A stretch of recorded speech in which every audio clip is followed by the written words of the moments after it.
একবার চিন্তা করুন তো, একটা সময় এই মানুষটির যত্ন নেওয়া লোকের অভাব ছিল না, কত প্রিয়জন পাশে ছিলেন তার।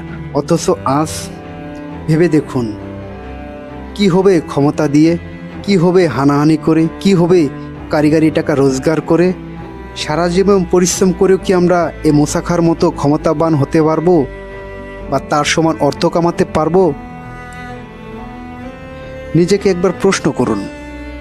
দেখুন, আজ মুসা খা কিছুই নিয়ে যেতে পারেনি, বরং তার কবর এমন একটি স্থানে আছে যা অধিকাংশ মানুষেরই অজানা। তাই ঢাকা বিশ্ববিদ্যালয়ের প্রশাসক এবং প্রত্যন্ত অধিদপ্তর সহ সংশ্লিষ্টদের উচিত এই কবরটি শুধু পাকা করে দায়সারা সংরক্ষণ না করে এখানে অন্তত একটি নামফলক এবং মুসা খার কর্মময় জীবনী সম্বলিত একটি সাইনবোর্ড টানানো অত্যন্ত জরুরি। তাহলে আগামী প্রজন্ম বিখ্যাত এই শাসক সম্পর্কে জানতে পারবে, তেমনি জানতে পারবে সাধারণ দর্শনার্থীরাও।